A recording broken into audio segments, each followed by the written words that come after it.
Looks like Mr. Danzy's doing this call from the beach.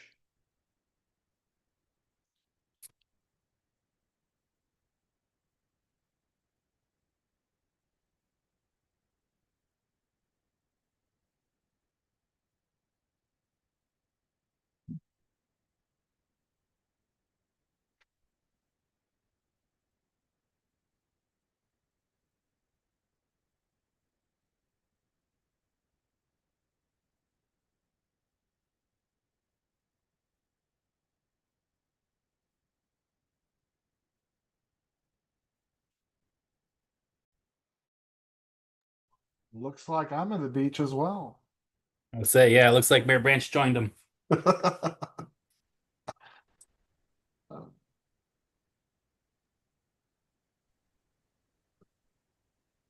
mean, Mayor, it looks like you're almost in the exit. Like, can you see Mr. Danzy from where you're at? I mean, it looks almost identical.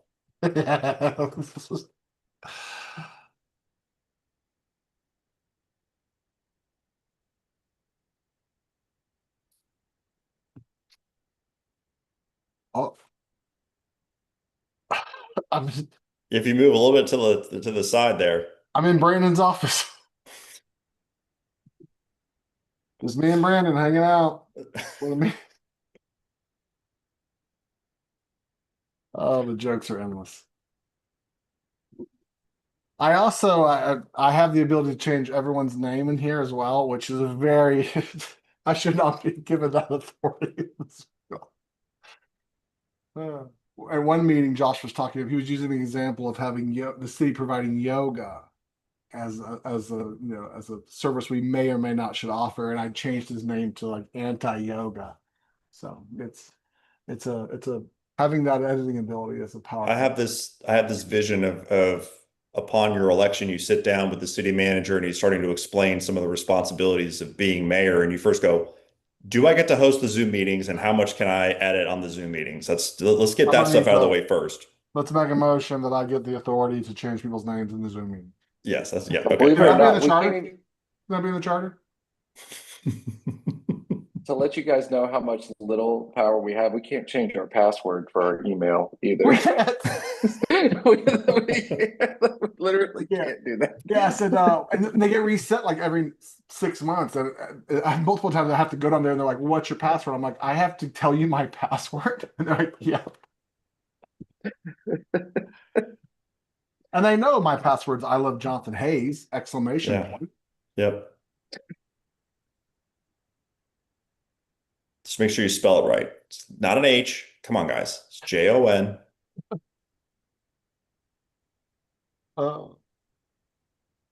There's two Von Danzys in the call. Who is the other one? I signed on once. I thought, I don't know what's going on. Whoa. Is that your phone? I hear an echo now. Yeah.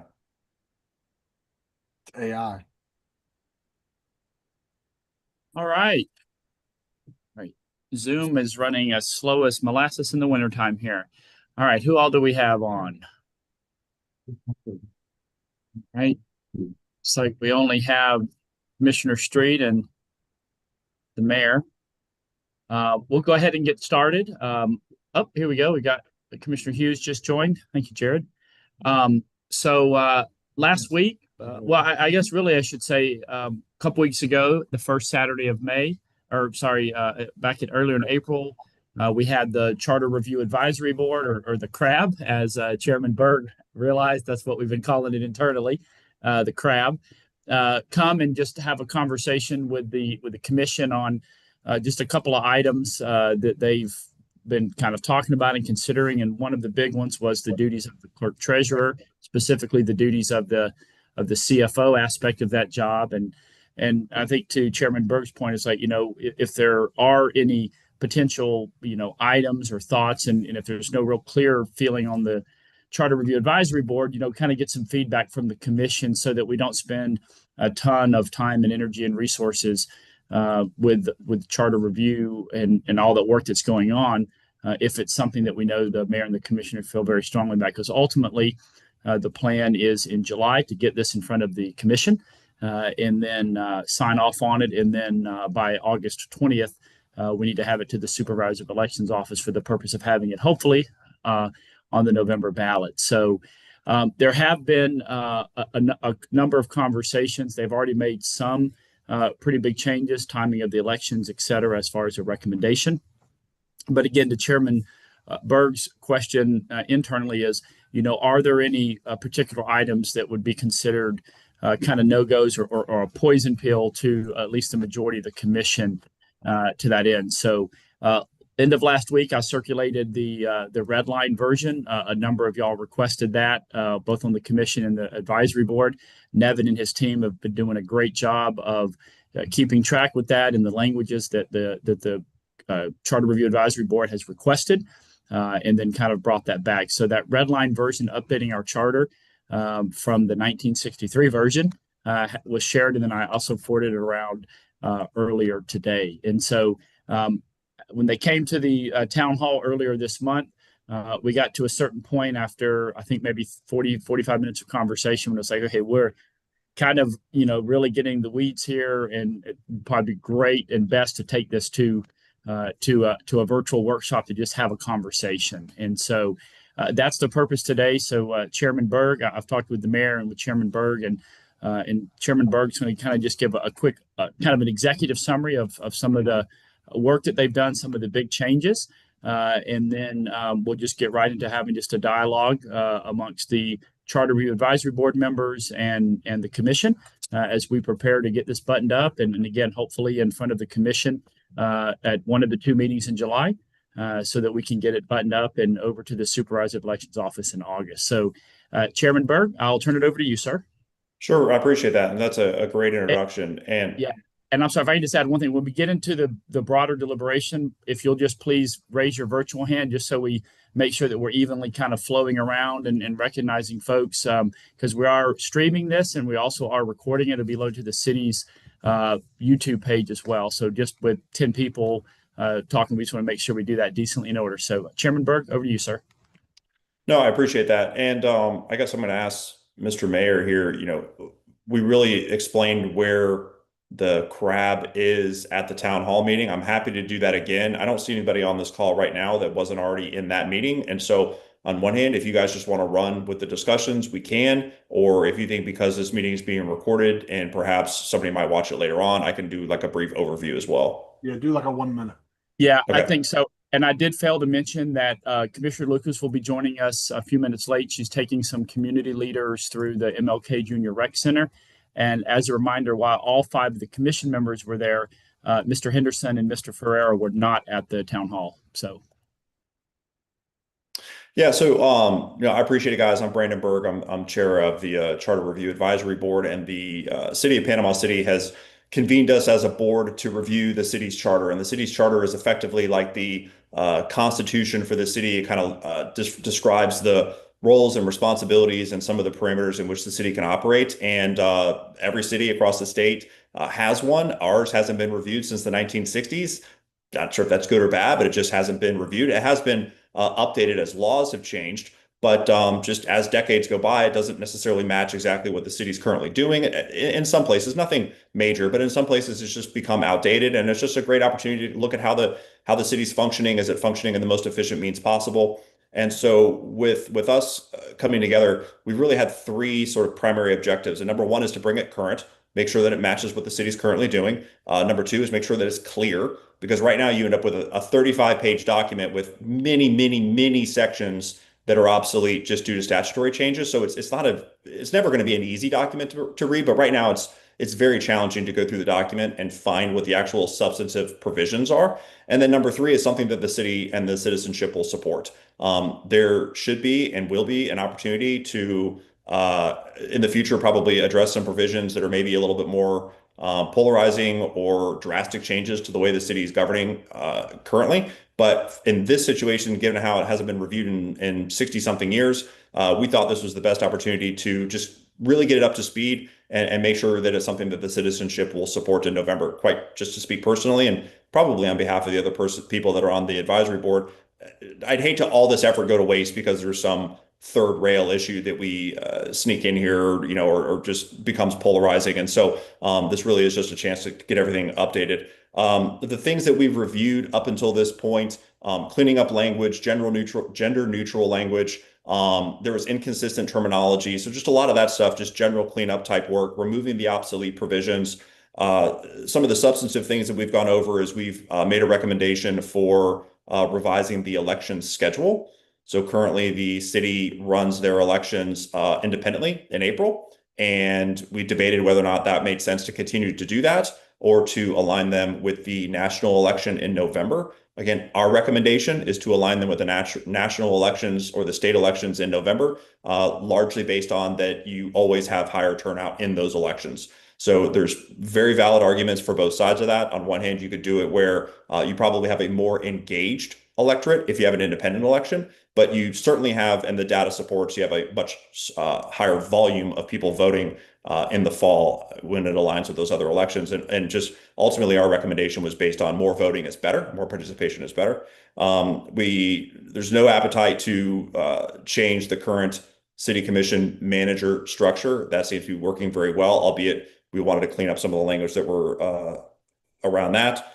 We provided some recommendations as far as meeting notice and agenda requirements for the city commission, and providing the population with extra notice as far as what's going to be considered at a city commission meeting and how that agenda is set. We've been reviewing the charter officers, which right now is the city manager, city attorney, and a city clerk. The advisory board is unanimous in recommending that the day-to-day administrative functions that roll up under the clerk as far as office are the records of the community, the minute keeping and things of that function. They're doing a great job with it, but that's an administrative function that we think should roll up to the city manager. So that's our recommendation there. And then ultimately where we came to you guys as part of the town hall structure was defining what the sort of fiscal oversight role looks like. And it's currently defined as the clerk. We've been kind of calling it the comptroller role, and whether or not that follows a structure of an independent financial oversight being its own charter officer, or does it fall under more of like a CEO, CFO, more like a private organization structure where all roads lead up to the CEO or the city manager in this case. So the I guess argument was that we'll have two city officers, our charter officers, the manager and the city attorney, and then that fiscal financial oversight function would roll up directly underneath the city manager. And so ultimately, we debated it, and there were very strong and understood arguments on both sides, and said, well, this ultimately has to get approved by the city commission, and then it has to go out to the citizenship. And so let's go ahead and get some input on that issue now. And as we started debating it as the commission started debating it in the town hall structure, it just deserved more discussion. And it was kind of I don't want to necessarily say an issue of first impression at the town hall, but there's been some time to kind of digest and think about it and talk amongst staff and other things. And commissioners, I think you were going to take an opportunity to debate what you wanted to, and then give us some marching orders. So we want to work collaboratively on this. And so we still have plenty of time. I don't want to say we're rushed for time, but if this becomes a situation where we give you what seems to be a completed document in July, and then there's feedback as to, well, we need further revisions, then we do start running out of time. And so this was kind of one of these things to say, hey, we're, I don't know, 85% of the way done. Let's get some feedback on provisions here so that we can provide a document to you guys that hopefully is ready to go to the citizenship right after that. So that's my main update. I'm happy to answer any other questions, but I think right now it's going to be up to the commissioners to discuss wherever they want to go, Mr. Mayor. Yeah, thank you so much, Chairman Berg. And I will say I did also, at the end of the town hall a couple weeks ago, I recirculated two memos, one from October of last year and one from November of last year, that was requested by the Charter Review Advisory Board about turnout and percentages and addressing down ballot, races and all that.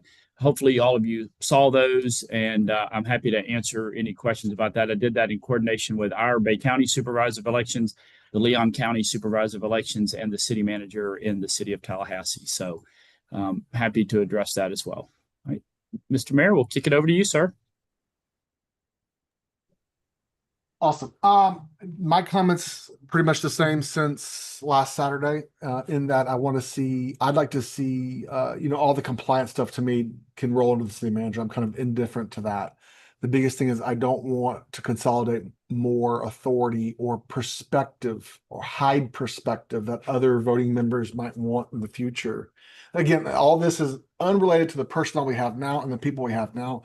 The charter is not about us, it's about future generations. So I don't want to see more any perspectives that elected officials might want to be aware of under the city manager. I want to see those outside the city manager.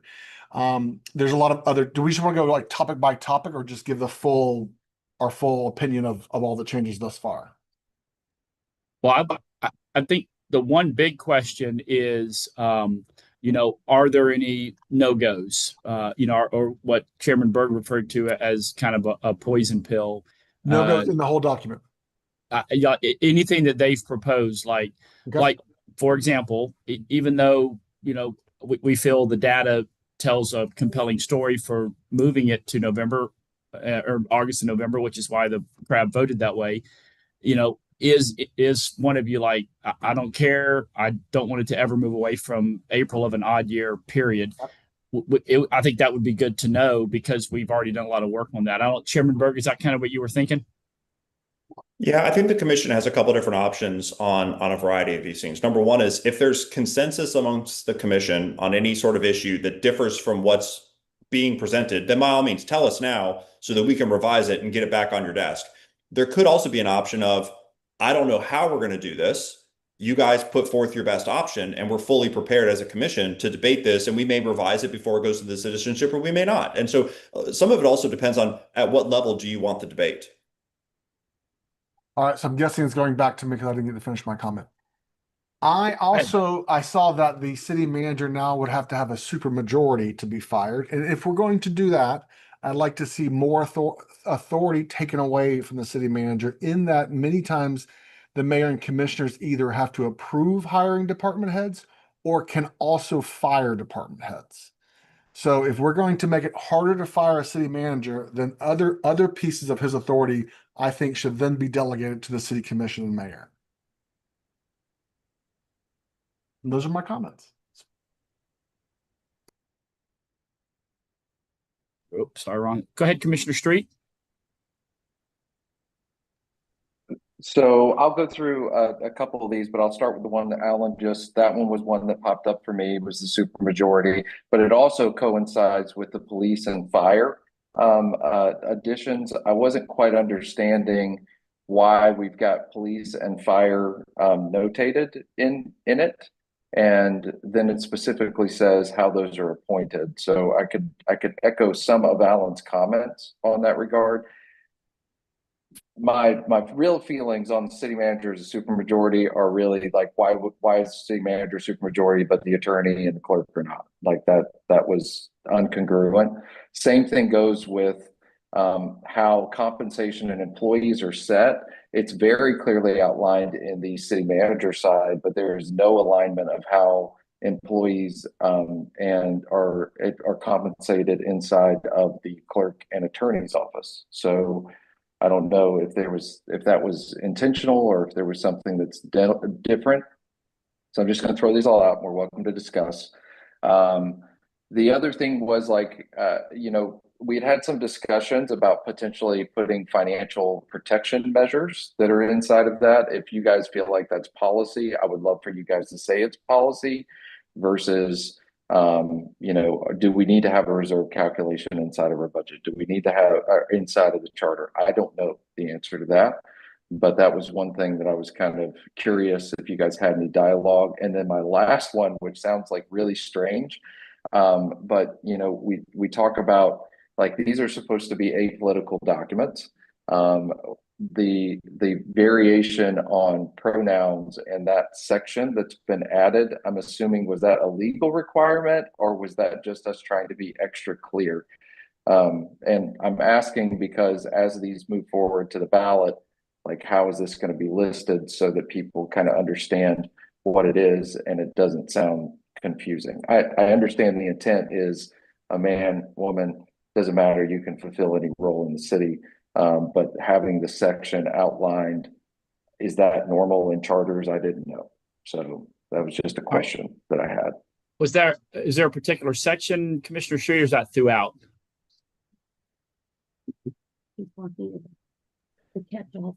No, there's a whole section dedicated to it, which is why I asked. It says variation of pronouns.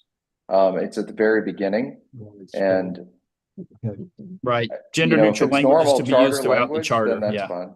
Yeah. Caroline. So, All right. Go ahead, ma'am. I can speak to that.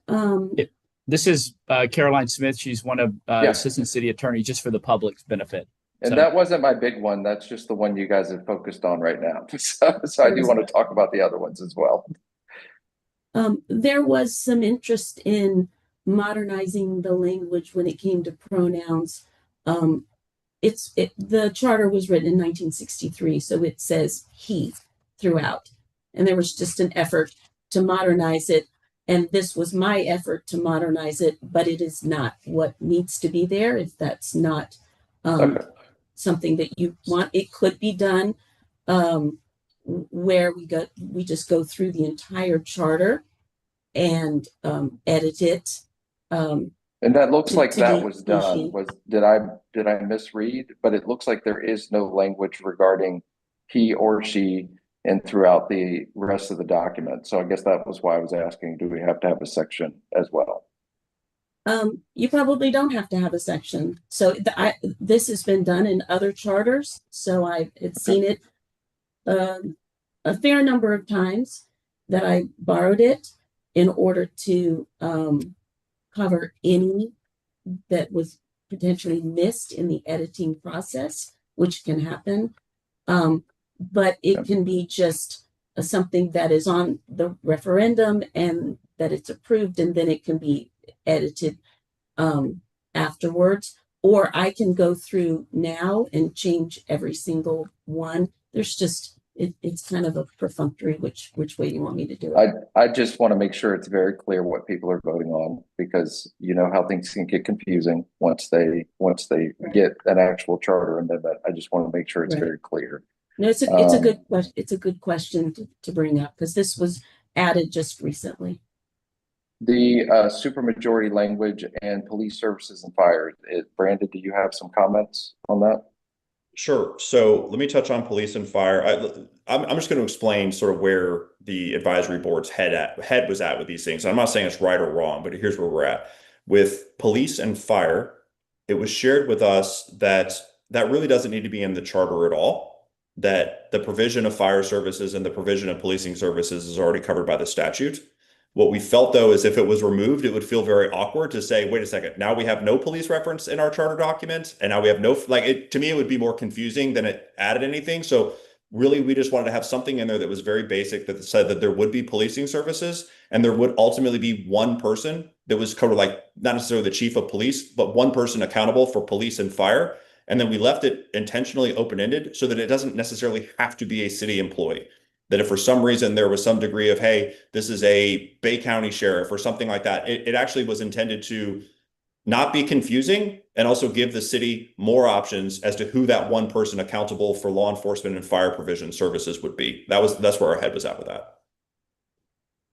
All right. With that Commissioner knowledge, Hughes. I'm good with that. Okay. So And then real quick, and I'm interrupting Commissioner Hughes here, but just on the charter officer compensation and the other advisory board members, correct me if I'm wrong here. That just wasn't part of the conversation as far as city manager compensation was already in there. And the fact that it's not in there for city attorney or clerk, that wasn't an intentional decision. That's just something we just didn't talk about. As far as the financial protections, we haven't gotten to that yet. We have sort of debated a little bit. I'm aware that the city does have an ordinance that requires certain savings thresholds, and we just have not got to the section of whether or not that belongs in the charter. And then as far as the supermajority vote goes, and this is embarrassing, I'm trying to remember exactly why we had that. And so if Brandon or Ron or JP can remember that debate better than I can, please y'all chime in. It did not come from me, though, for the record, Mr. Chairman. Please That's fair. ensure No, my I agree commissioners with know that, that too. I did not put that forward. So this email did come from you, Jonathan. So, But I have not edited one thing on the charter. Nevin's team has done all of that. So I believe Chairman Ms. Byrd. Boone. Yeah, the issue was that if you look at section 10, which is now 11, or maybe it was 12, but anyway, under removal, there was a kind of like a civil service protection provision in there that if the city manager had been in office for more than 6 months, then he could not be terminated. He could demand that written charges be in writing and that a public hearing be held before the commission, before he could be terminated or she could be terminated. And then there's a process for that. Rather than there was a suggestion to remove all that. And then there was another suggestion, well, if we remove that, does that make it too easy to terminate? Because there was quite a bit of protection in the old ordinance. Protection, not so much legally, but protection that would require public hearings and all in relation to removal. And so that's where the supermajority vote suggestion came. That's where that was from. So it's related to removal of the formal charge, the removal of the right of the city manager to demand formal charges and have a public hearing prior to termination. And instead of that, then there was a suggestion for supermajority. It was not discussed a whole lot. So it's really the short term is the reason for the discussion as far as like the first 6 months. Is that because that's the protections, if I see it's really based upon the first 6 months. Well, during the first 6 months under the old under the charter as it's written today, you can be terminated and the city manager has no right to demand that written charges in a public hearing. Okay. It's after 6 months is where this right is similar to a probation period that we have today with civil service. It's similar to that. So that's the, or I believe that was the discussion concerning that provision. Yeah, I would prefer you guys be uniform between the three positions. That's just me. All right, Commissioner Hughes. Hello. Let me see if this. Yep. Thank you. Josh, I'm with you on the. Can you hear me? Yes, sir. Yeah. Loud and clear. Okay. I'm with you on all three of those positions being supermajority if we're going to go that route. I think those need to be treated equally. I'm concerned with, I like 2 years versus 4 years for the mayor, because every 2 years, half of the city is voting with, with and for that office. If we go to 4 years, yes, they can vote, but they're not that's not their time to vote for their commissioner. So they might not be thinking about mayor as well. And I kind of feel like half the city gets left out. Is any thoughts on that from the gang? That's my first one. Anybody? Go ahead. Mr. Mayor, I don't know if you want to kind of jump in on that. That was kind of a question from prior discussion. Yeah, I mean, the discussion for the town hall was that, so it sounds like the point is adding the mayor every 2 years will bring further attendance or voter turnout, better voter turnout. It sounded like that was the argument to be made. But if we move it to the general election, people are showing up to vote for the president, and I'd like to think people are coming to vote for me, but probably also the president as well.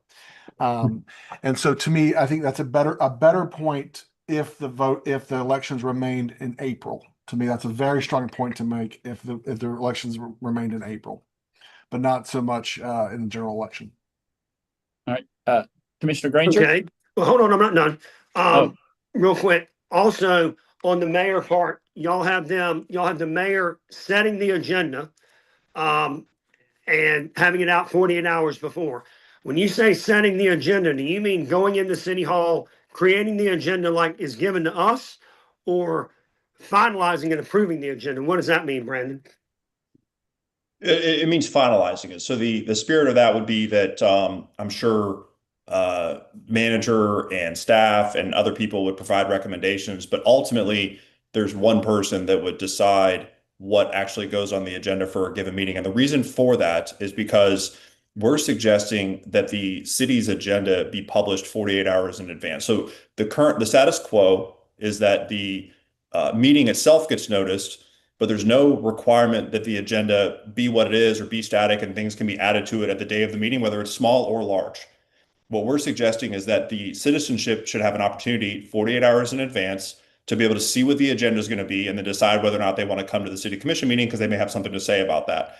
If you're going to publish an agenda 48 hours in advance, then it has to be set by somebody. Due to the sunshine laws, it can't be set by the entire commission.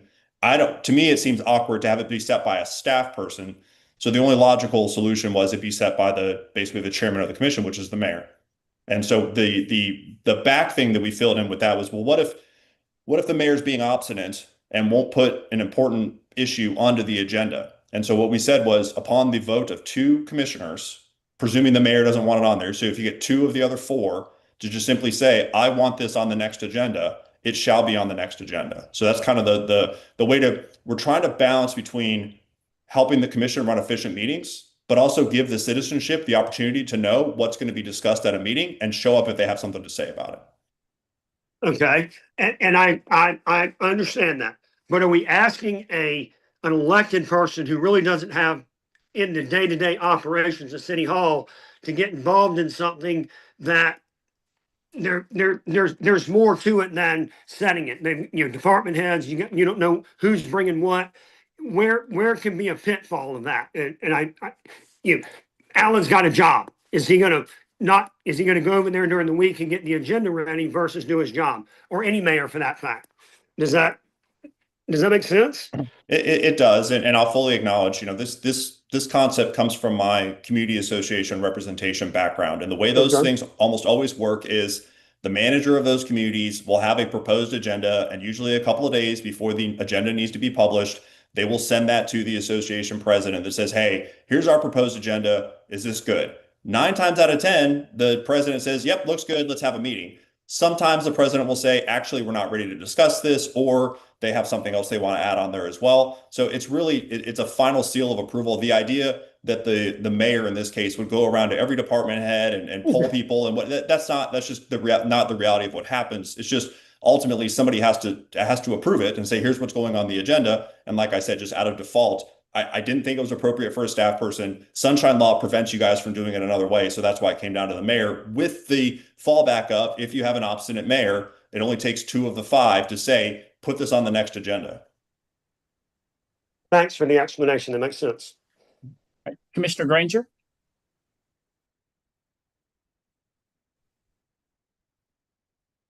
All right, so I have similar concerns that Commissioner Hughes has brought up. I'm going to ask some real quick questions. I have several though. Why was public utilities removed? I'm just maybe I missed that. I know I was a little late joining, but why did we remove public utilities? Again, to the thought process there was that almost all of that is covered by statute. Okay. And okay, let me back up. No, I'm not ducking your question. The charter, for all practical purposes, is a limiting document. So you have home rule power that it basically says the city can do whatever it wants. And then you've got certain statutes that say, yeah, but you can't do this, this, and this. And we couldn't think of a thing that we wanted to limit the city with what they did as far as the provision of utilities. So in that case, you can do anything that's allowed under the law. And that's why we ended up revising it that way. So it was trying to give the commission actually more authority to do what they wanted to do with utilities rather than less. Okay. So, all right, moving along. I agree with everybody else who's spoken so far that says the supermajority for the city manager. Not a big fan of that at all. Mainly because it can be very difficult to get to a supermajority, and I've heard horror stories from other cities in the state of Florida, not anybody locally, not anybody in Bay County, that have had a particular affinity, like a council member or a commissioner has had a particular affinity for the city manager, and then all of a sudden you can't, one more and you can't get your supermajority, and it gets pretty bad. So I would rather that we look at the experience in other cities and not have a supermajority on any of the charter member officers. Either that, or like I think Alan had suggested earlier, then either expand what the commission's able to do. And I'd rather not go down that road. I'd rather just leave it the way it is, where three decide than it is decided. Um, I would also agree with Commissioner Street that we can probably keep the effects of the uh, he or she kind of language. Just keep the effects of that throughout the document, but just remove the section that says, "Hey, we're just going to be gender neutral on this," um, and just have the effect, but not necessarily call it out. Um, the I do have a huge heartburn with section 32, where the mayor sets the agenda. And while this mayor would never, ever abuse any additional powers that either perceived or real, um, but my concern is moving forward that we could have in the future a mayor that routinely suppresses and kind of forces the delay of opposed items. Even if we move forward with as it's written, even if two commissioners went through this extra hoop to get something on the agenda, the mayor still decides where it lands. And so a more toxic mayor could decide, well, I'm going to put all of these things at the end of a 6-hour meeting. Um, I look for how can these things be abused instead of necessarily what the spirit is behind them. And given that they're in the charter document, given enough time, they will be abused. And that's really where I would rather see it to where if you're going to have the mayor set the agenda, then there needs to be a section for each one of the commissioners to bring up whatever we want to bring up, regardless of whether or not the mayor wants it on the agenda or not. Now, you can limit that and say, hey, maybe we don't vote on anything that's not already on the agenda, but for us to try to collaboratively get together and put something on the agenda outside of a public meeting, it runs too close to the sunshine law. And I realize lawyers put this together, and so y'all aren't probably, putting something together that would violate sunshine law, right, in the charter. I get that. But that's very close, and I'd rather not play that game. Um,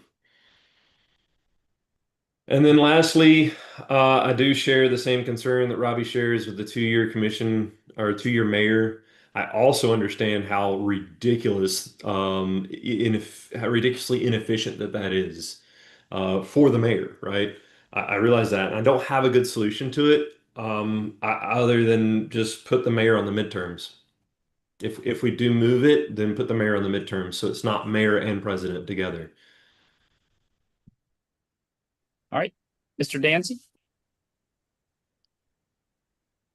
Oh, unmute, sir. There you Sorry go. about that. You're good. On the mayor setting the agenda, that maybe that's not the right word to say set the agenda. From experience of being a chairman of the school board, I always had an agenda meeting with the superintendent so that I would not be surprised by anything on the agenda because it was up to me, like the mayor, to run the meeting. So it really wasn't a setting of the agenda. It was an agenda meeting, and maybe I didn't express myself to the committee so that I would not have any surprises on meeting day. That's one of my mottos in business, and doing no surprises with my staff. And so it was really more of so I knew what was going on before I got to the meeting room. And in that case, it was almost a week before the agenda was set. And there were some cases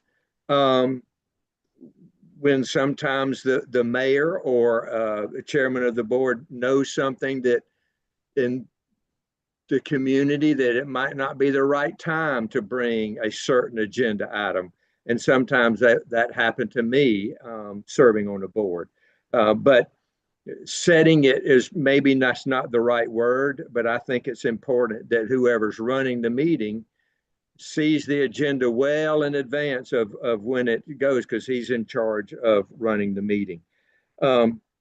The other thing with the super majority, I think our thought process was that it was so cumbersome in the charter of how to remove a city manager if they wanted to have a hearing and all that in public, and it just was cumbersome. And the other thing, I'm usually very much of optimist, but you could have a mayor and 2 commissioners elected at the same time, and in their first meeting remove the city manager. And that's just not how I would like my city to be run. And the other thing I just wanted to lay out, because we've done a lot of work, the commission has to approve what goes to the voters.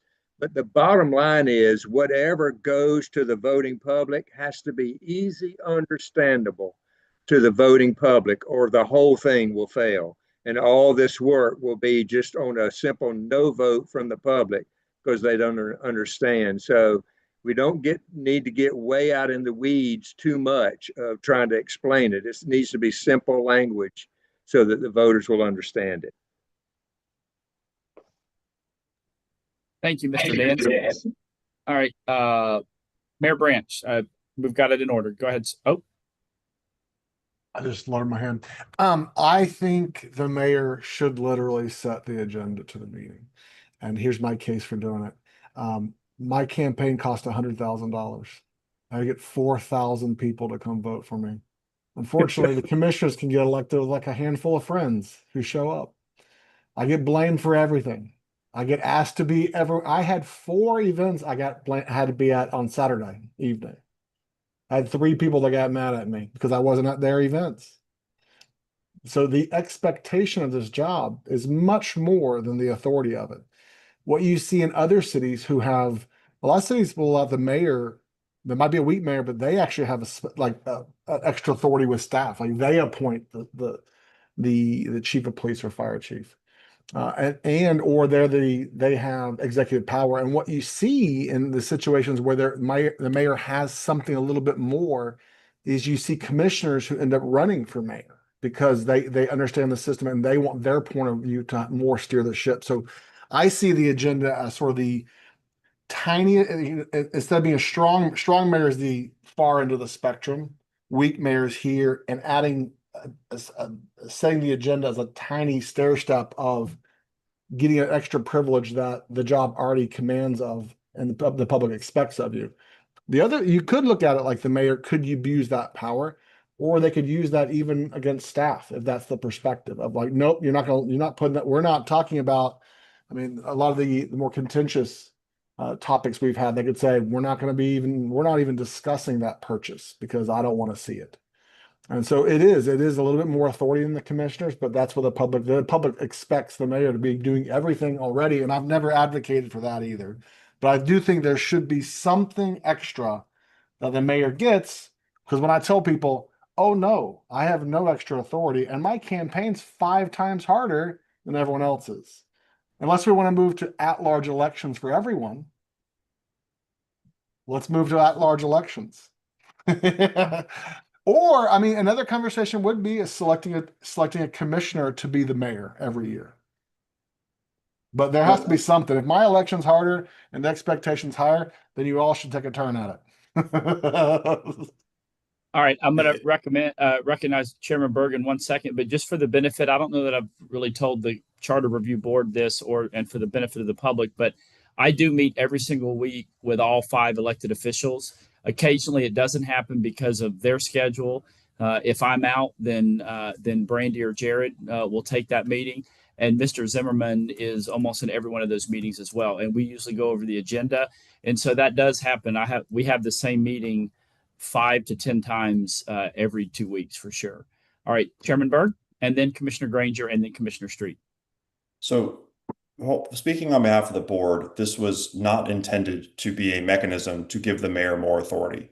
It was intended to be a mechanism to give the citizenship more opportunity to see what's going to happen at a meeting, so that they could see what's going to be on the meeting agenda and decide whether or not they wanted to attend. If there's an issue that they're super passionate about and it's going to be on the agenda, I'm going to make an attempt to be there to speak about it, as opposed to this general legal expectation that a citizen shows up at every single meeting, which is just not realistic. So if you premise it based on that we deserve to let the citizens know what's going to be discussed at a meeting, and it's going to be, and that decision has to happen before the meeting, somebody has to make that decision. Again, it just seems wildly inappropriate that staff make that decision. No offense to staff, but then the idea that the commission is going to be discussing things that staff tells them what they're going to be discussing just seems kind of a perverted way of doing things. So therefore, and you can't have the whole commission do it. So it just by default became the mayor. Again, it wasn't a thing of saying, hey, let's give the mayor more authority. It's let's give the public an opportunity to actually see what's going to be on the meeting. And then I guess, Mr. Granger, to address your concerns, there would be no problem, I don't think, adding in language under the meeting agenda section that says, and commissioners have an opportunity to discuss any items that they want, just not to be voted on. And if they do want to vote on it, then if 2 of the 4 say, assuming not, because the mayor didn't put on the agenda, assuming 2 of the commissioners say, we want this on the next agenda, it happens. All right, Commissioner Granger.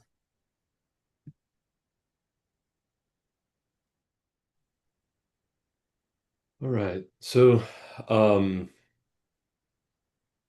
we are all, except for Alan, we are all single member districts. And so the beauty of that is that Josh tends to know his ward very well. I tend to know mine very well. Robbie and Janice likewise.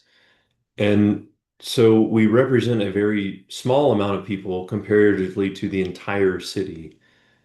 And if the goal of that passage, section 32, is just to provide citizens with the opportunity to have a agenda 48 hours in advance, then that's fine. I think that's a noble goal. I think that's something that we should be striving to. What I'm very sensitive to, and what I will vote against the entire slate if it comes across, is that if I feel that any one of us commissioners are not able to put something on the agenda for the representation of our specific area of the city. If the mayor, if we want to leave it as the mayor approves the agenda, that's fine. I just need a blow off valve for each one of us commissioners. So right now, I don't see that. So what I'm trying to communicate is that if we were all at large, it probably wouldn't be that big of a deal. I'm not advocating for us to go all at large. I do like the idea of the mayor being selected and the mayor being a single member district. I had presented that earlier, but I don't think anybody really wanted that. But if we keep the current structure as it is, and we're all single member districts and the mayor's at large, then I believe, and I believe my colleagues will agree with me, that we need to be able to represent those people that voted for us specifically. So that needs to be, if we're changing who approves the agenda, then that needs to be codified in there, because right now it's staff that do it. And okay, maybe we can argue that it shouldn't be them that does it, but as it stands right now, if staff doesn't put something on there that I want on there, then that becomes a different discussion altogether. And I don't have that leeway with the mayor. All right, Commissioner Street. Yeah, I like Brandon's idea. I mean, the ability to add an item, and maybe it's for non-voting, and then that's going to force a discussion regardless of what's set by the agenda. And then if there's 2 of us that agree, it could be on the next meeting agenda for vote. So I think that's probably a pretty good compromise from my perspective. To Alan's point, I mean, yes, the mayor does carry a brunt of a lot of different responsibilities. I think the best way for us to serve that responsibility would probably be in going to a 4-year term versus a 2-year term. But I do understand the concerns that are expressed. but I mean, it's a lot of work, and it's still, it's a lot of campaigning. It's a lot of expense. It's a lot of just time that goes into that aspect. So I think if, hey, I think setting the agenda and a 4-year term would be a good thing to have. But I do understand some of the concerns. One of the concerns that I had was just, hey, if you ever want to run for a mayor's office, which I'm not saying I would ever want Alan's job, but if you made me mad enough, maybe, no, but that means that, half of us that serve in our districts would have to resign to run. I mean, that's how it would work. You'd have to do that. But I don't think that's a reason to make a decision. I think really recognizing what the workflow is and what it should be. I agree with the point of, hey, public may not be noticed appropriately the way that we're doing it now. I think that's a good point. I think a compromise is just, hey, we can add it, but maybe we can't vote on it.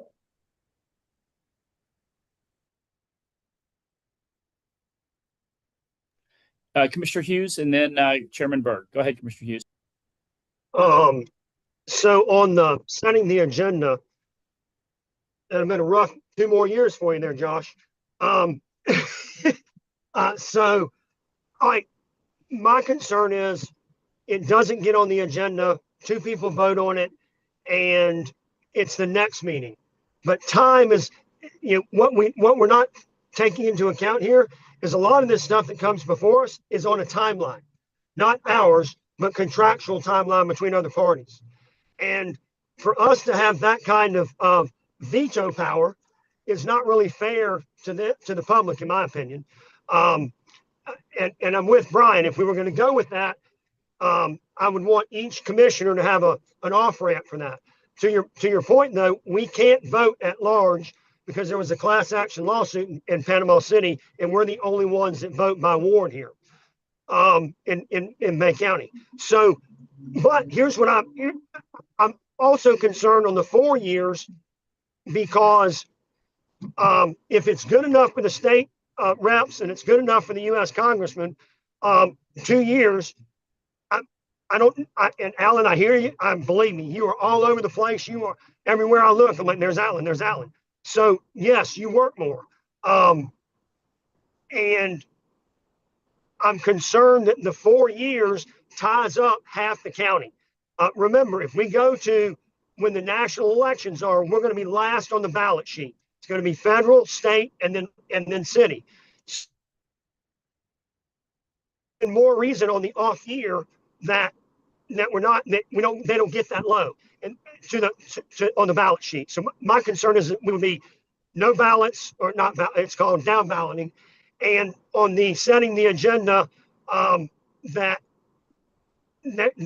we might be hurting some deals when we don't even know that by having that power. So just those 2 thoughts. All right, Chairman Berg. I was going to add to kind of some of Mr. Granger's comments about the single districts and things like that. That was something that got debated very briefly, but when I went all the way back to the beginning and where our head was at, was that may be good policy. It just seemed a little extra for this particular revision.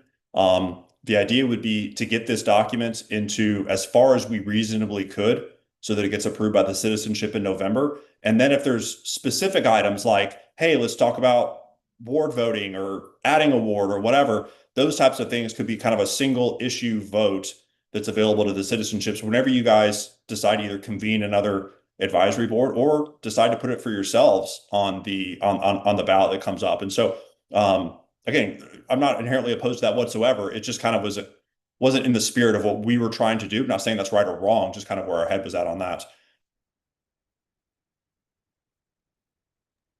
All right. I jumped around. Commissioner Street.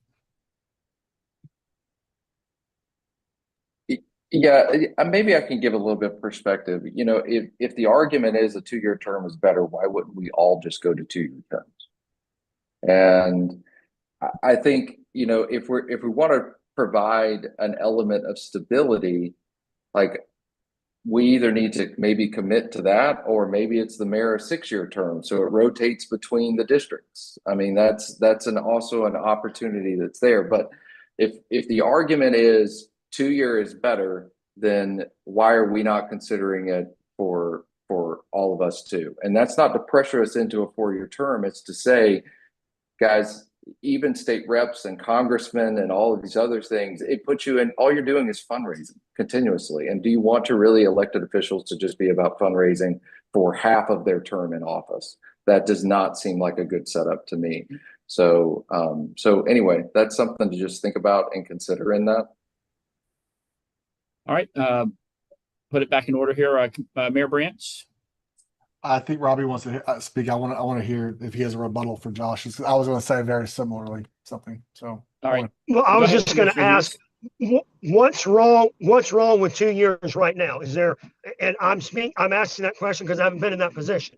yeah, Is there a problem in the 2-year rotation? Because it's been that way. And so what's wrong with the 2 years now? I would say if I'm going to have, if the mayor's position has no extra authority, more time campaigning, bigger election, then everyone should be 2 years. Why does this position get singled out to run more often and have no extra authority? Doesn't make any sense. Why would I would announce next time I'm running for your seat. He said, what's the point of being mayor? There's no strategy point that makes no sense. It's just it is an unrealistic expectation of the public with a shorter term period. So if it's good enough for the mayor, then it's good enough for the commissioners, because I'm a commissioner at large. Right. And that's fair. That's fair. Yeah. So if I may, I have an answer. Go ahead, Commissioner Lucas. The reason it's 2 years is because I believe that the expectations are greater, and you are serving the city at large, at all of the city, not just one ward. And so, yes, but there have been many years where mayors had no opposition at all. So your first 2-year term, won successfully, the next 2 years, you may not have an opponent at all, should you decide to run again. And so I would lean to having the broader public discussion about any term changes as a separate charter issue. And we could begin that as soon as we want. We don't have to wait 5 years. We could make that decision. So your thought, Janice, was that we don't tackle it in this round, but maybe we tackle it in a subsequent round. Is that what you're saying? But there's an openness to tackle it in the subsequent one. Okay.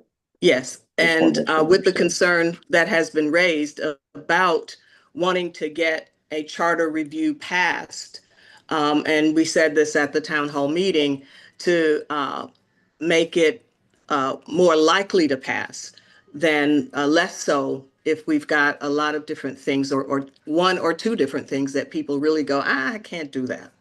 Particularly if we're trying to get this out and into the public in total in time to have that kind of a discussion to meet the deadlines that are in front of us. All right, jumping back around, and also just for the benefit of the CRAB and of the public. So we do publish the agendas about a week out from every commission meeting. But, we could technically do it a couple days out, but we do a week. So it sounded like in our conversation here today that you want that actually put in the charter. There's a requirement to put it out at least a week in advance, and maybe make that bar a little bit higher for the commissioners and the mayor to add something last minute. So sorry, not Commissioner Danzy. I apologize. Mr. Danzy. That's okay. The Charter Review Board, we have language at the tail end of to do it every 10 years, but staff and Chairman Brandon, we need to look at that language, because I don't think it right now says that the commission could appoint a charter review anytime they wanted to. It just has that 10-year. And if I'm hearing right, we need to keep it so it is reviewed at the very least every 10 years. But if the commission wanted to do one every 2 years or just for one issue, that needs to be in the charter that they could call that at any time. Yeah, when we discussed that, council told us that that would just fall under the general authority to create an advisory board. So they could do that whenever they wanted. But if the commission would like to see that expressly stated, yeah, right now it's a mandate that at least be every 10 years that aligns with the census in 2031, 32, whatever it is. But if the commission wants that express language in there or any other time they deem fit and necessary, yeah, I don't speak either way. Well, my thought process, since we took the time to make sure that review is in the charter, because the old charter or the present charter doesn't have any review in it at all. Correct. So if we want to review 10 years at a minimum, but I think we need a sentence in there that the majority of the commission could call for it anytime they wanted to. So, Mr. Mayor, can I ask a question of the commission? So y'all are obviously at your meeting, debate this issue if you continue to want to. One of the things that Commissioner Street brought up that we are going to be discussing, I think on Thursday, is the city's finances. And so if there's something you guys would like to see in there regarding finances, now would be a great time to share that.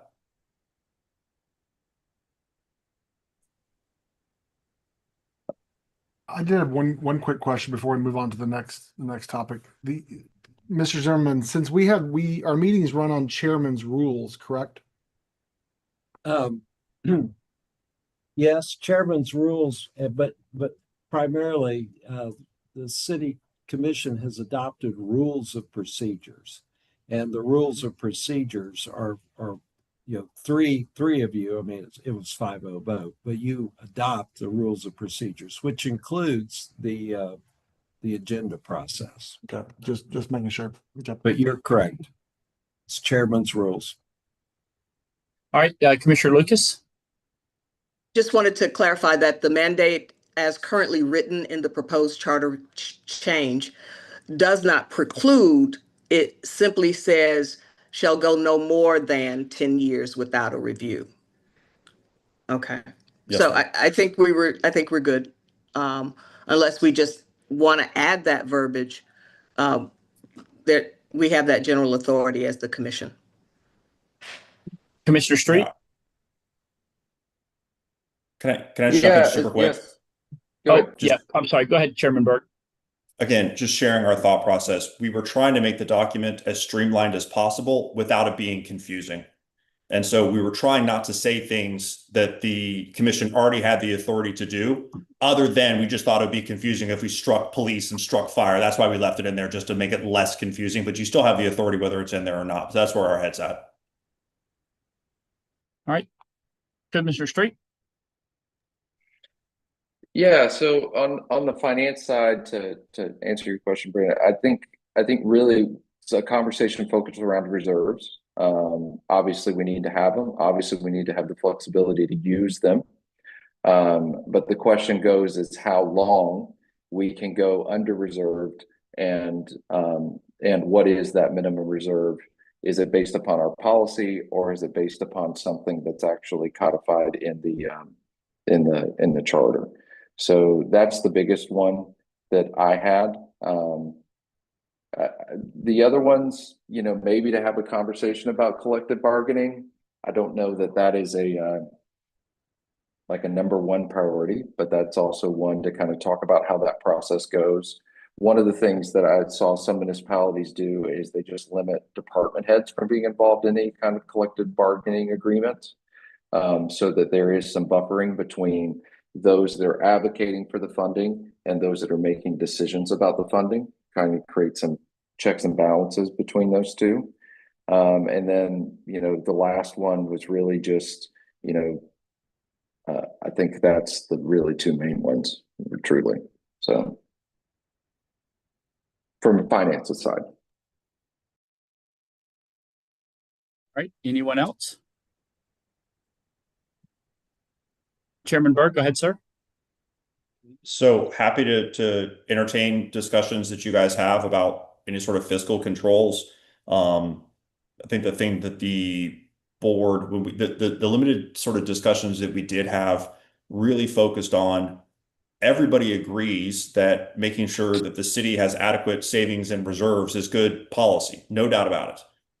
The question that we wrestled with was whether that's something that should be mandated in the charter, and then to a certain extent, and if it doesn't happen, so what? And that was just something that we hadn't exactly got to, but that's where our discussions was. And then the other concern was, okay, so if there is a mandatory savings or reserves or working capital or whatever you want to define it, then do we also need to create some exceptions so that when Hurricane Michael 2.0 comes along, which we hope never happens, do we have a proper method to break glass in a case of emergency? And again, that's just what we were debating, but we have not put pen to paper on anything. All right, Commissioner Street. Yeah, if I could kind of clarify, so where this is coming from is not necessarily about our current financial state as much as it is of what I was watching, observing. For those of you guys that have watched what's happened in Chicago, they didn't have any guardrails around their charter. As a result, they ended up selling public parking for 70 years. They've made a massive amount of debt. There is no reserves that are required. They don't put pension payments aside. They've got all sorts of these collective bargaining agreements that are unfunded. You go through this aspect. So if you don't have anything that's in a charter for any kind of guardrails whatsoever around finances, you are subject to a 3-vote board on doing anything and everything. And so I'm not saying that maybe the language I described is the right one, but I think it would be good to look at what happens when you don't have some type of public control. We don't have to go out and ask people whether we want to tax them or not. We can just simply allay an assessment. We can do raising property taxes. There's all sorts of things that we can do on the revenue side that are very broad. But the other side of it is there's a lot of things we can do on the expense side, which way far reach anything that you could imagine. So currently, so maybe the best answer is to put it in policy, but policy will lead it it'll leave it to 3 people to decide what happens.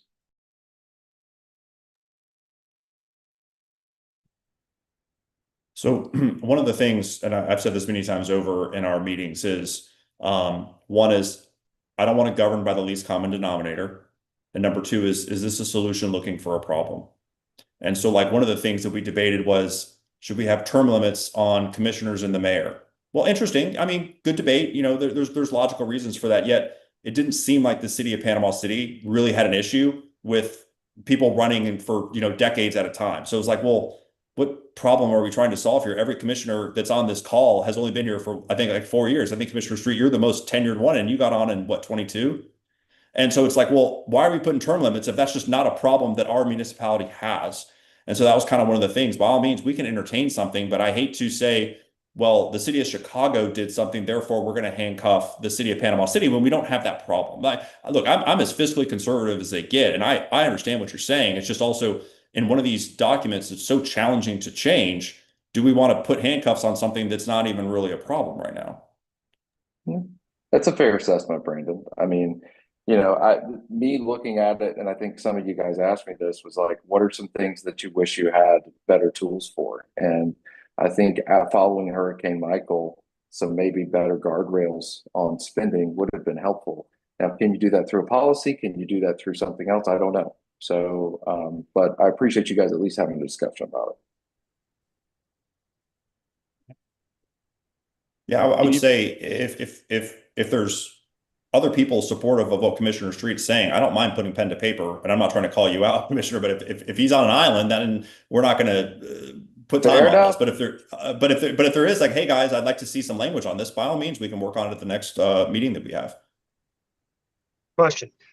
So when you say finance, and Josh does default to reserves, rightfully so, what other components are you thinking about, Brandon, when you say finance? That's a big. Is it budgeting process? Is it promotions? Is it how we pay? What do you mean by that?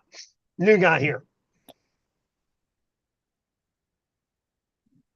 You mean what do I think Commissioner Street's saying? No, when you say finance, he's going to go straight to the reserves. So we're focusing on the reserves right now. Is there another component that you're thinking about that that I'm not, I haven't been through, I've been through a budget process. I've been through and it was kind of midway through. So I may be missing something on the front end. I may be missing, I'm just trying to understand what your question is, because Josh is rightfully so, is going to start at reserves, a savings account, and have enough money for the future. I get that. I think the idea would be, do you guys as a commission want to put something in place so that 3 out of 5 can't do something so financially catastrophic that it bankrupts the city for generations? That sounds pretty good, but but at the same time, you're handcuffing yourself potentially. So I see what you're saying. See, asking it that way now, I understand are we yeah, I don't think anybody's there's not one? suggesting limiting like day-to-day spending and approval thresholds, or as a matter of fact, I know for pretty darn certain, and maybe Mr. Zimmerman knows better than I do, like the city of Panama City Beach has some things in their charter that really makes it challenging, just day-to-day financial expenditures. I don't think anybody's suggesting that. I think what Commissioner Street, and obviously he can speak for himself, is saying, do we want to make sure that there's controls in place so that this commission doesn't make decisions that financially impact in a negative way the citizenship for way beyond, you know, our lives, and sell off things for 70 years or bond things for 1 million years or whatever else. Commissioner Street, am I accurately saying what you're sharing? Yes, that's exactly it. I'm looking at the most extreme cases, not like something that's just, hey, you know what, you shouldn't have spent that. Like that's not what I'm talking about. I'm talking about something that has a far-reaching ramification that it would be very difficult for a commission to come back from.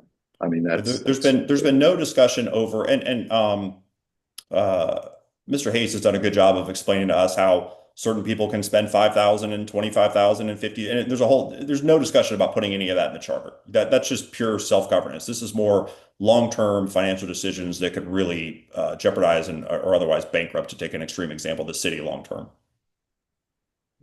Commissioner Granger? Yeah, so I would say there's not a lot of room for that, because the state already has a lot of laws around that and what cities have to do in order to go into receivership. So if we're still keeping with the spirit of let's keep this as simple as possible and not write in things that, you know, the state already has laws for, then I would suggest that we look at what do we want to see in there that will force the city to do certain things, rather than try to write in language about whether or not we can borrow $1 million, $10 million, $100 million, or whatever, for how long. And the reason I say that is because we don't control any of the money supply. I'm sure Mr. Zimmerman can tell you back, you know, back when he was young, how much a dollar could buy. So, but you know, the idea being that I think if we were to look at any financial constraints, that it would need to be something like, what do we want to see? Do we want to see that reserves have to be invested, right? Obviously, we invest reserves now when we have them, but do we want to force that? Do we want to force a capital improvement plan? Right? Do we want to force one that's 5 years long so that staff has a 5-year long capital improvement plan? Is that even wise? Yeah, I don't know. I haven't really sat down and thought through that, but that's where I would lead this discussion. If we're looking at doing financial constraints, then I would suggest that we look at actionable things that we want to see come out of the city, rather than try to put constraints on us because the state already has done that. All right. Thank you. Commissioner Street?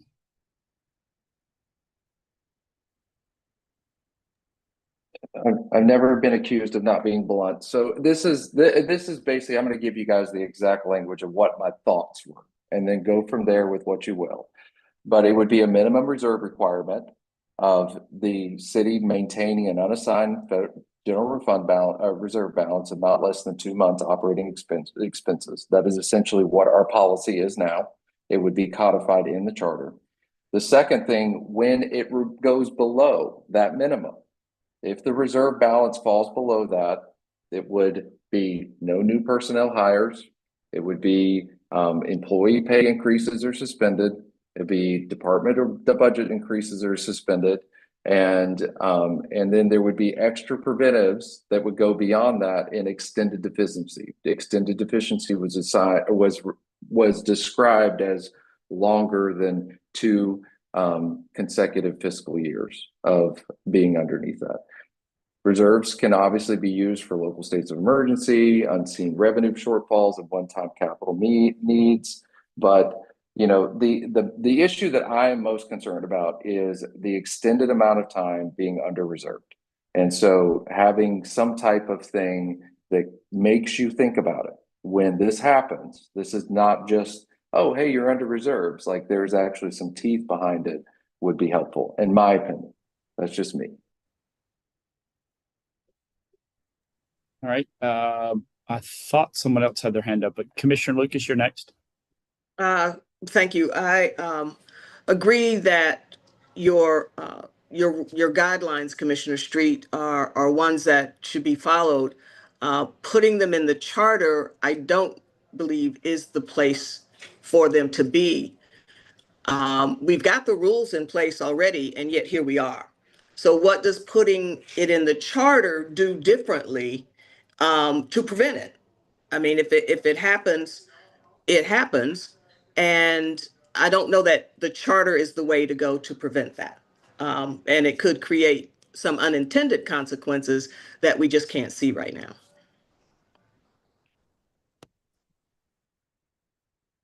All right. Thank you. Commissioner Street? I think your point's valid, Janice. I mean, could there be unintended consequences?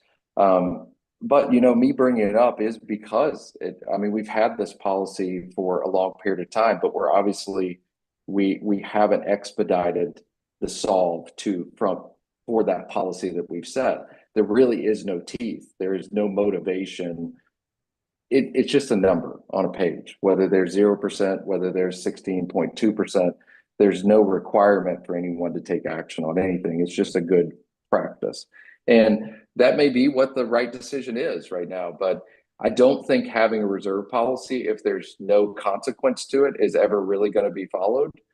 That's like me having an emergency fund on my own that I can just go dip in for anything else that I want to use it for. I mean, the point of having a reserve balance is that it is protected. And so, but I understand. And I think it's a great point what Brandon asked is if there's not consensus, then don't waste time on it. Mr. Mayor? I guess we're talking about repercussions when like the reserves are drained too far. So like if there's no teeth in it, it's just like we can just still break the rule, correct? There's no. That's how it is now. There is no teeth to it, which is why it never gets followed. And I guess so instead of like punitive punishment, should the city be forced to announce that they're breaking charter rules, dipping too low into reserves? Like something, we're not talking about like lashings in public or public canings of elected officials, although that might voter turnout be better. Just having simply the city can announce. I look at that like a dash light on your dashboard flashing when you have air pressure low or oil pressure low. And citizens don't know enough about their charter nor about budgets to understand when they're doing fiscally irresponsible things. And so it'd be interesting to force the city to say and announce, we are breaking the city charter when doing this. And force them to explain themselves, not stop them or anything, but force them to publicly announce that they're doing something against the charter. Yeah, I think our monthly financials are starting to cover some of that, Alan. But we went through a period of time where that wasn't even a thing, and that was actually in the charter. So if it's not followed in the charter, I really don't know what happens. To your point, Brandon, is like, okay, so it dips below that. You've got these requirements, but unless you put in what those requirements are, there's really no point in putting in the policy that we have. You have to have a consequence. And if there's not a consequence, then yes, I agree that there's no point in putting it in the charter. So. No, Chairman Berg? Well, yeah, the first thing to Mayor Branch's comment about shaming punishments. When I was at Florida State in law school, my con law professor did a lot of his studies on the effectiveness of shaming punishments versus incarceration. And that's actually wildly effective. And so perhaps there is like a sandwich board that the mayor has to wear and walk up and down Harrison Avenue or something. So I'm just thankfully don't the term's only 2 years because you're in don't and out. summarily rule this out. There are ways that we can shame the mayor into affecting good policy. With that said, if anybody proposed language to the advisory board, we would absolutely debate it. So Commissioner Street, I mean, if you have sample language that you'd want us to discuss, I think our next meeting's on Thursday. I'm happy to How about I discuss do it at the that? meeting. You guys discuss it. I mean, obviously you can see that it's a contentious context for us. So it may not go anywhere, but I think it's a healthy part of the discussion. You know, I mean, from a charter perspective, financial controls are a big part of things that can be accomplished through them. Whether it should is a different conversation. Mr. Danzy? Just from experience, having sat on a board, when the school board had to change a policy or maybe not follow the policy, somebody on the board had to move to, I can't remember what the words are, but it was set aside the policy so you could do something else. So it was part of public record. So I'm saying that to say this: put it in policy, put it in the charter. It doesn't make a whole lot of difference when 3 members of the commission want to change something. That's all it takes. But you might have a policy to say that you have to go, set aside that policy to do something you want to do. If I made any sense with that. But right now, 3 members is all it takes to do anything you want to do. Commissioner Lucas? That's a question I'd like Attorney Zimmerman to respond to. If we have an ordinance in place, a policy in place, what is our process to change that? And so this wouldn't be an ordinance. That's right. What we're talking about now would be policy, procedure. Well, right now we have a goal of concerning the reserves, and I believe that's adopted by resolution. And it's a fund balance policy adopted by resolution. Yeah, so it's a fund balance policy. It's and it can be changed at any meeting without a public hearing because it's adopted by a resolution. So that's what we have today. It could be an ordinance. The main distinction is that to change the ordinance, you would have to have you have a reading and a public hearing, which makes it, at least there'd be notice before it could be changed. If it's in the charter, obviously it would be adopted by the electorate. And the issue that Chairman Berg had raised and what we're talking about here is, well, what happens? What happens if it cannot be done? As far as what happens if the reserve policy can't be achieved. So that's something that you could write into the charter. As far as if it's a goal or a target number, you really don't have to focus on what happens if it doesn't be accomplished, because, well, it's more of a goal and a target and not an exact number. All right, Chairman Berg? All right, so I know we're kind of coming up at the end of the meeting here, I think. So, Mayor Branch, what I'm hearing is there's still some debate on the mayor's term, which ultimately this is going to go on y'all's desk. There's still perhaps some debate on the agenda. There does seem to be, and tell me if I'm reading this wrong, there seems to be consensus to remove the supermajority requirement to remove the city manager. And then one of the agenda items that we have on Thursday is basically anything else. Is there anything else that's not in the agenda? Not in the charter now that you guys would want us to consider? I guess Commissioner Street's going to send us some language on reserves and operating capital requirements. Is there anything else that's out there? So those 3 things, basically, is there consensus on the supermajority issue, and then anything else you want us to consider? So If you before guys, we go to, well, I was just going to say, and I think y'all need to have this conversation, and I may charter myself out of a job. But the truth is, most of the things that Alan gets beat up on are not really agenda items. So we haven't really discussed it with the broad commission, but maybe we should go to a strong mayor. We've said this multiple times over the last 8 or 9 months that when we look at this, it's not about Jonathan Hayes. It's not about Alan Branch. It's not. I don't it's want no your job. person- I don't want It's your no job. it's no personalities like, but what's best for the city. And so I understand the frustration because I see it because he sends me screenshots like, what the heck is going on? And I help him. But the truth is very few of that is because of the agenda. It's, swings got taken down somewhere. There's a path that was supposed to be closed and it's not. We didn't open up a clubhouse and the public just naturally goes to the mayor. And I understand that. So I really haven't had much of a chat with folks. Maybe we should consider that as a city, or maybe we shouldn't, but it shouldn't be because of me, because I want what's best for Panama City.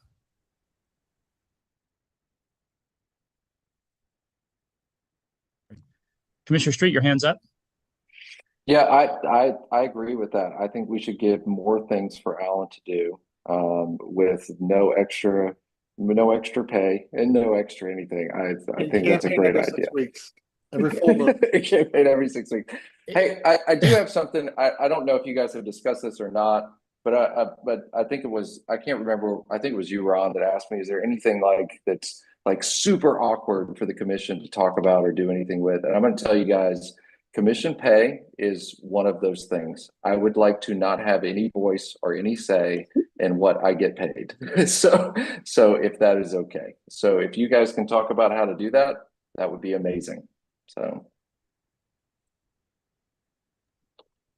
we actually did some research on that and circulated some different options. I think we looked at, Chairman Berg, refresh my memory, I want to say it was maybe like 20-ish, maybe 25 different cities.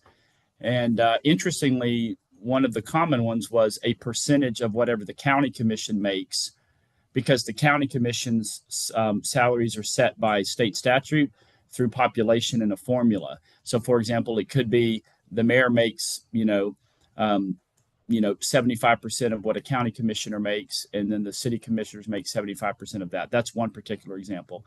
There's another one where the city commissioners, because it's the the county seat, they make as much as the county commissioners. I can't remember which county that was, but those have been a few options. And so I did share that. I've been very diligent about whatever I share with the Charter Review Advisory Board. I've been sharing with the mayor and the commissioners as well. So I believe you guys have that as well. But Chairman Berg? Yeah, that's fine. And I think that's one of the things we're going to debate. But I think what I'm hearing you say, Commissioner Street, is not so much that the request is for a massive pay increase or anything along those lines, just that it be No. the decision be formulaic and not in the city commissioner's hands. Yeah, I get that. yeah, right now, and I'm going to tell you guys, I'm not dealing with it. I'll tell you that much. I wouldn't want to go touch it at all from the standpoint. But I think that there's probably a way you guys could come up with that doesn't have anything to do with, the commission itself setting its own compensation. I wouldn't ask the city manager to set its own compensation. The city attorney set their own compensation. Same goes. So I don't know how that's accomplished, but if you guys in your brilliant minds can figure something out, that would probably be well received. Commissioner Lucas? Yes, just in reference to that, we'll have to vote on it. So no matter how the cheese is made before we vote in the public, we'll still be the ones that raise our salaries if that is part of this charter review. Well, keep in mind, I'm not saying raise anything. I'm more or less saying create an independent formula. I think that's the piece where I'm most interested in. So, and look, if it's not something we want to tackle at this point in time, that's fine. But, it is really weird that we operate as a city where the commission can set its own salary. I don't know that is common. Maybe it is, but it seems weird. It is. It's about half and half, Commissioner. Okay. And they're kind of all over but again, I think let me correct myself. A lot of the medium and larger size cities do what you've stated, where it's kind of set to a formula that's driven more by the state, what the county commission gets, which is really based off population, and then a percentage of that. So that is pretty common. So I know in our few moments, Mr. Chairman, I know we talked a little bit about, kind of the movement of the dates. I know that Board Member Henderson did a lot of research on that, a lot of polling out in the community. I don't know if you want him to maybe speak briefly to that. Again, I circulated the 2 memos from last October and November where, the idea that races down ballot, get lower turnout is not true. Issues and people do drive people to the ballot. There's examples where turnout at the end of the ballot is higher than in the middle. People will vote for no on referendums, but then just skip voting for the man or woman that is going to actually have a say over how that money is spent. And I think the key takeaway from the research we did was that, and you kind of look at a couple of cities that made some changes. It is that at the end of the day, the what you want is whoever that person is in the seat, that they're chosen in either November of a gubernatorial year or November of a presidential year if you want to maximize turnout. And that was, I believe, the goal and ultimately the research that, I don't know if it's research, but the polling that we got. So I don't know if you want to briefly speak to that as we kind of wrap up, because I know that's a pretty big issue as well. Yeah, and I can take it, or Brandon, I mean, you're well versed on that too. I've done a lot of talking and it's your call. Well, you can take it. Sorry, I've lost my voice for the most part. I'm just now getting it back, so I've been quiet. So my recollection of the data was that the participation in the national elections and the midterm elections was at least 2 to 3 times higher than in the municipal election. That the downvoting percentage was not significantly different in either situation, and that the discussions. My initial thought process was that an independent election would not only have a more interested electorate, but also would focus more on local issues rather than national issues. Whereas if you're running alongside a presidential election, you're going to get asked about issues that you have no control over whatsoever, abortion and immigration, and City of Panama City doesn't have a lot to say over that stuff. From talking to the commissioners, they could ask those questions either way, and so that didn't seem to be much of an issue. And then it ultimately just came down to we could not come up with an argument against that more participation is better. That's just what it ultimately came down to, was more people voting leads to better results. And so that's where our head was at with it. I mean, clearly there's merit in both sides of this. And there's very good arguments that you should have an independent. It's just also, there was a degree of cost savings that went along with it too, that if you align the elections with the other elections, that it saves the city money. I mean, in the scheme of things, it's not that much, but it does save money. And so that's ultimately what we said. But the other thing, and Mr. Zimmerman can clarify here, is that this is one of those things that even if it's in the charter, the commission can still do what it wants. Sorry. All right. Sorry, Nevin, we were muted. Go ahead, sir. Yes, the commissioners can move the date without a charter change.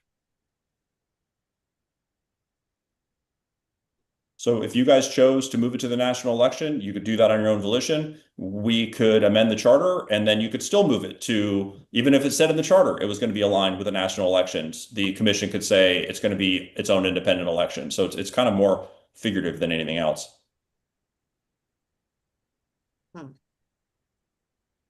Anybody The have? mayor gets elected on leap year, February 29th. There you go. The term is just 2 dog years. They say being mayor is rough. I don't think we're going to get any better than that, guys. Flow, that pun's just flow from him. Where's Jared at? That was a good Jared Jones. He's over here. That was very good, sir. I'm impressed. All right. Anybody else for the good of the order as we kind of wrap up here? All right. It sounds like we'll probably need to connect again in either 2 weeks or 4 weeks and talk through this some more in advance of it coming to the commission in the earlier part of the summer. So, all right. Thanks, everybody. Have a good evening.